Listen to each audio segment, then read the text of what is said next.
আচলতে কংগ্ৰেছে জানো আমাৰ সঁচাকৈ আমাৰ মানে সংখ্যালঘুৰ সঁচা অৰ্থত দৰদি নেকি? এই প্ৰশ্নটো আপোনালোক সকলোৰে মনত জগা উচিত।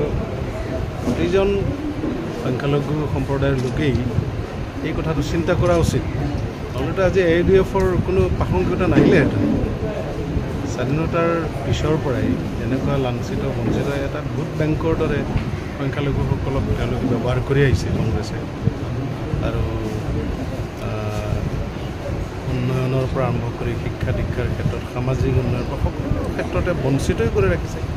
তাৰমানে এটা হয় কি, যেতিয়া সমাজ এখনৰ যিটো মানে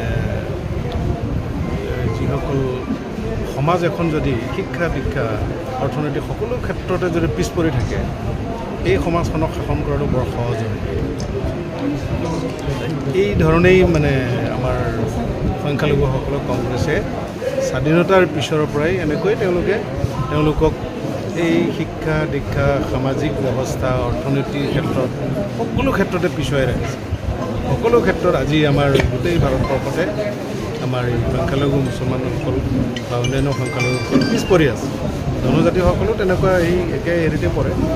গতিকে তেওঁলোক যেতিয়া শিক্ষা দীক্ষা কৰি সামাজিকভাৱে অৰ্থনৈতিকভাৱে তেওঁলোক শক্তিশালী হৈ উঠিব, তেতিয়া তেওঁলোকে নিজে এটা স্বাধীন চেতিয়া চিন্তা কৰা এটা তেওঁলোকৰ ক্ষমতা আহিব।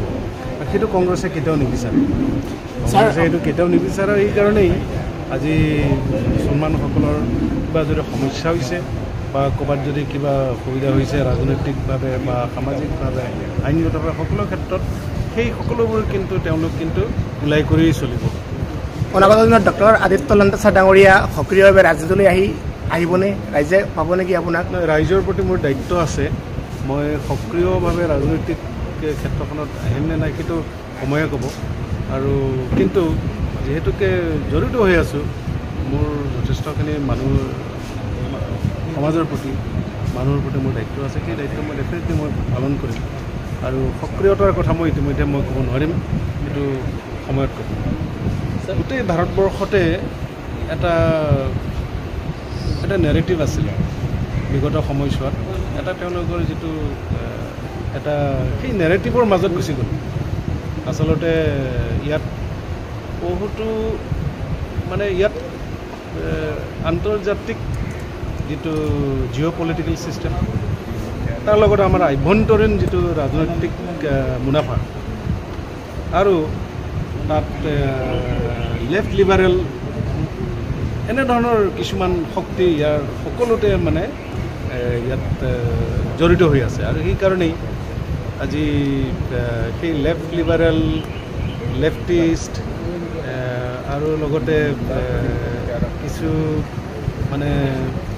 ৰাজনৈতিক যিসকল উচ্চাকাংক্ষা থকা সেইসকলৰ যিহেতুকে AUDFৰ দৰে দল এটাৰ যেতিয়া নিজস্বতা তেওঁলোকৰ যিটো শক্তিৰ দ্বাৰা সঁচা অৰ্থত যে লাঞ্ছিত বঞ্চিতসকলক তেওঁলোকে সেই দলক প্ৰতিনিধিত্ব কৰাৰ যিটো সুযোগ দিছিল অসমৰ ৰাইজে, এই ধাৰা যদি অব্যাহত থাকে, তেতিয়াহ'লে সেই লেফ্ট লিবাৰেল যিসকল ইমান দিনে ৰাজনীতি শাসনৰ গাদীত বহি আছে, সেইসকলৰ আশা আকাংক্ষা সেইসকলৰ স্বাৰ্থ বিঘ্নিত হয়। আৰু এইকাৰণেই বিগত সময়ত তেওঁলোকে উঠি পৰি লাগিল।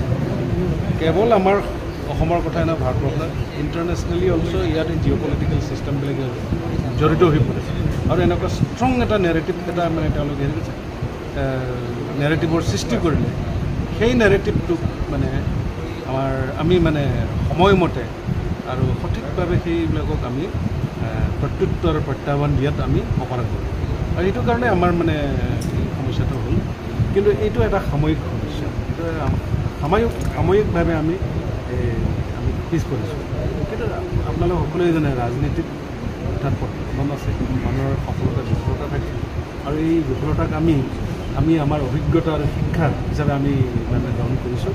আৰু ইয়াক আমি শুধৰাই আমি সকলোবোৰ বিষয়ক আমি প্ৰত্যাহ্বান হিচাপে লৈছোঁ। আৰু আগন্তুক সময়ত আমি আমাৰ যিবোৰ যদি কিছু ভুল আছিল, আমাৰ যদি কিবা যদি দুৰ্বলতা আছিল, সেই সকলো ভুল দুৰ্বলতাক দূৰ কৰি অধিক শক্তিশালী হিচাপে অসমৰ ৰাজনৈতিক ক্ষেত্ৰত আকৌ উদয় হ'ব।